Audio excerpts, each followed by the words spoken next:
Барыңдарға белгілі, бізде конкурс болып жатады, 3 машина қойылып, умыралар қойылып жатады. Мұнандағы мен ең негізгі айта тұрған мәселем, Әбдішкүр ұстазымыздың «Өшпес өмір» деген кітебін біз көз әзіздер үшін бір айла қотарғанбыз. Бір айла қотарып, ошонан конкурс жариялап, 6 көз әзіз бір туғанымыз. Андан кейін түйре албаған 6 дудық бір туғанымыз. 12 болып тұрып, мен умыраға алып барып келдім, жеңушілерге.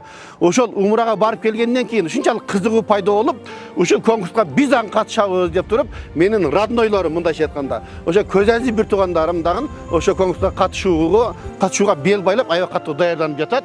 Мисалы баарыбызга белгилүү, ошол Абдышкүр устазыбыздын мына Адам адеби деген китеби, же сынган кылыч, же болбосо сахабалар, же бактылуулуктун үрөөнү. Ошол үчөөсүнөн ар биринен бирден сөзсүз бул кошулат.